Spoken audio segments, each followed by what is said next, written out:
নমস্কার বন্ধুরা, পুপু রান্নাঘরে তোমাদের সবাইকে অনেক অনেক স্বাগত। হাজির হয়ে গেছি আরও নতুন একটি রেসিপি নিয়ে। আজকে আমি ভীষণই সহজ, অতি পরিচিত একটি রেসিপি তোমাদের সাথে শেয়ার করব।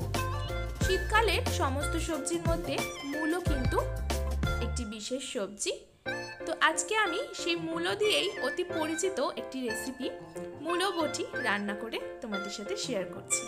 প্রায় সকলেই কিন্তু এই রেসিপিটা সম্পর্কে জানো, প্রায় সকলেই এটা বানাতেও জানো, তবুও আমি যেভাবে বানাই সেটাই আজকে তোমাদের সাথে শেয়ার করব।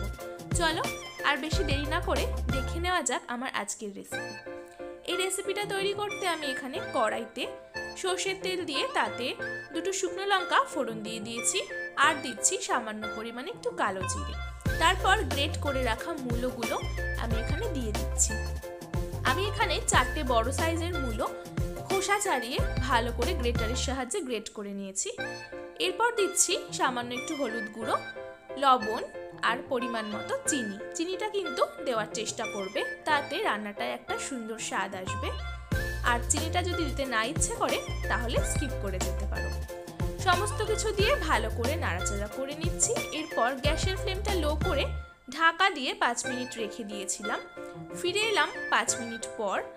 এখানে মূলোটা কিন্তু খুব ভালোভাবে সেদ্ধ হয়ে গেছে। এরপর গ্যাসের ফ্লেমটা মিডিয়ামে করে খুব ভালো করে নাড়াচাড়া করে যে জলজলে ভাবটা আছে সেটা শুকিয়ে নিতে হবে। ঢাকা দিয়ে রাখার সময় কিন্তু মূলো থেকে প্রচুর পরিমাণে জল বেরোবে, সেই জলে কিন্তু রান্নাটা হয়ে যাবে। আলাদা করে জল ব্যবহার করার কোনো দরকার নেই। ভালো করে শুকনো শুকনো হয়ে এলে ওপর থেকে ধনেপাতা কুচি দিয়ে খুব ভালো করে নাড়াচাড়া করে সমস্ত জলটুকু কিন্তু শুকিয়ে নিতে হবে। এই রেসিপিটা কিন্তু জল জলে থাকলে একেবারেই ভালো লাগবে না, তাই সবটুকু জল যেন খুব ভালোভাবে শুকিয়ে যায়। এই অবস্থায় গ্যাসের ফ্লেমটা আমি মিডিয়ামে রেখেছি। খুব ভালো করে নাড়াচাড়া করে সবটুকু জল কিন্তু আমি এখানে শুকিয়ে নিচ্ছি। যদি আরও একটু লবণের প্রয়োজন হয় তাহলে এই অবস্থায় দিয়ে দিতে হবে।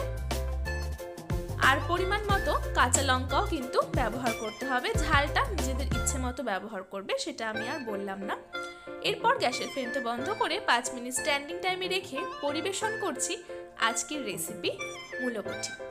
কেমন লাগলো বন্ধুরা আজকে আমার এই খুবই ছোট্ট, খুবই পরিচিত একটি রেসিপি? গরম ভাতের সাথে কিন্তু এটি খেতে ভীষণই ভালো লাগে।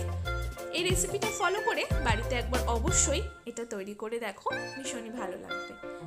যদি ভিডিওটা ভালো লেগে থাকে একটি লাইক করে দিও। বন্ধু ও পরিবারের সাথে ভিডিওটা অবশ্যই শেয়ার করে দিও। আমার চ্যানেলে নতুন বন্ধু হয়ে থাকলে চ্যানেলটা সাবস্ক্রাইব করে নেওয়ার জন্য অনুরোধ রইল। হাজির হয়ে যাব আবারও নতুন কোনো ভিডিওর সাথে। ততক্ষণ পর্যন্ত সকলেই খুব ভালো থেকো, সুস্থ থেকো।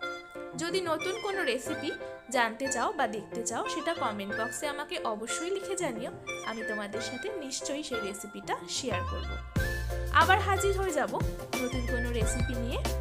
আজ এই পর্যন্তই। আজ বিদায় নিচ্ছি। ধন্যবাদ।